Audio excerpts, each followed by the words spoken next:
स्वामी जी, आपके तो नाम में भी राम है, तो ये जो राम का जीवन, राम की मर्यादा, राम का आचरण, राम जैसा मित्र, राम जैसा राजा, ये कैसे बना जा सकता है? आज तो इतना पावन दिन है, आपके सन्यासी जीवन का भी एक इतना सुंदर अवसर है और रामनवमी का दिन है।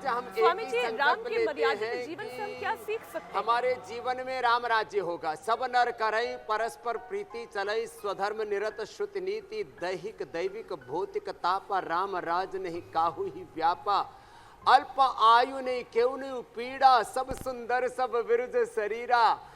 राम राज्य का मतलब है सब में परस्पर प्रीति हो, सबके जीवन में स्वास्थ्य सुख समृद्धि शांति सफलता विजय हो, सबके जीवन में खुशहाली हो, और उसके प्रतीक है मर्यादा पुरुषोत्तम श्याम। तो हमारे जीवन में, हमारे परिवार में, हमारे समाज राष्ट्र ही नहीं, इस पूरे भूमंडल पर राम राज्य आए, एक आदर्श राज्य व्यवस्था हो, आदर्श सबका जीवन हो, सब शीलवान हो, चरित्रवान हो, गुणवान हो, सब मर्यादित हो। ऐसा राम राज्य लाने के लिए हम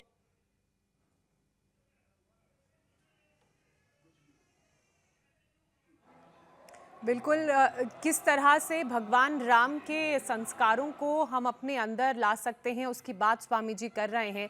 रामनवमी का ये पावन अवसर है। और अमित, आज तो अगर अयोध्या की बात की जाए, श्रद्धालुओं का भी वहाँ आप और अमित भी बड़ा मिस कर रहे होंगे, आप भी ये सोच रहे होंगे कि काश आप लोगों को भी मौका मिलता अयोध्या आने का, या फिर अमित तो सोच रहे होंगे कि काश मैं अपने घर कलकत्ता पहुंच जाता काली घाट मंदिर पे, लेकिन ये योग का समागम हमने यहीं पे कर दिया है। स्वामी जी, लेकिन कोई भी मर्यादा का पालन तो तब करेंगे जब शक्ति का, सामर्थ्य का वो योग हमारे शरीर में बना रहे।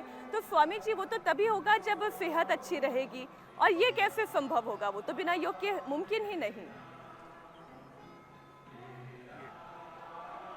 तो योग में सबसे पहले तुम अभी कह रहा था कि हमें रोगों की, भोगों की, विलासिता की गुलामी से मुक्ति, शिक्षा चिकित्सा की गुलामी से, आर्थिक गुलामी से, सब प्रकार की आहार विचार के स्तर पर, वाणी व्यवहार के स्तर पर जितनी भी पराधीनताएं हैं, इन सब प्रकार की गुलामी की बेड़ियों को, जंजीरों को हमें तोड़ना होगा। और योग से पूर्ण स्वाधीनता, शीर्षासन करें जो शीर्षासन कर सकते हैं, शीर्षासन जो नहीं कर सकते, अनुलोम विलोम जैसे हमारी श्रद्धामयी सन्यासिनी बहनें कर रही हैं, कपालभाति जैसे हमारे पूज्य सन्यासी कर रहे हैं, कपालभाति अनुलोम विलोम। तो ये ऐसे सूत्र दे दिया हमने इस देश को जो शाश्वत है।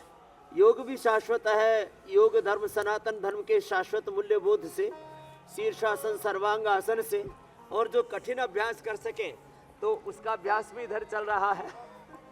तो ये धरती माता को नमन करते हुए भू नमन आसन से लेकर के उष्ट्रासन, पूर्णासन, उष्ट्रासन, चक्रासन, डिम्बासन करो बेटियों।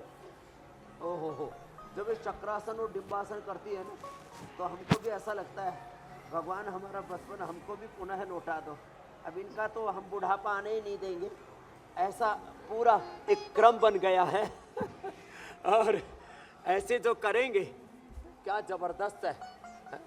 एक चक्रासन और चक्रासन, दूसरे डिम्बासन, ऐसे अभ्यास होने चाहिए यदि हो सके तो।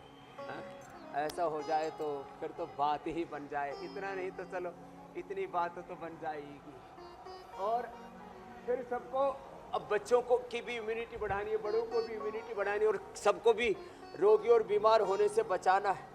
तो चलो बेटियों, मेरे साथ दंड बैठक लगाओ, इधर आओ।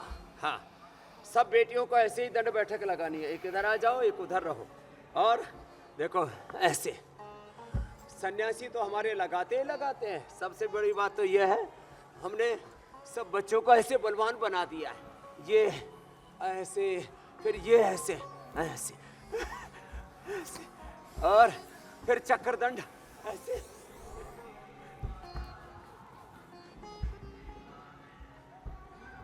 हाँ, लगाओ जी लगाओ। ऐसे सब बच्चे हमारे बलवान बने। और चक्रदंड, पार्श्वदंड से हमने, और साधारण दंड, और जो दंड भी ना लगा सके हम कहते हैं भाई भुजंगासन तो कर लो, इतनी तो बात बनी जाएगी, इतना तो सब कर ले। चलो सब बेटियों भुजंगासन करो। ये सब बेटियां हमारी 500 बार दंड लगाती है ऐसे।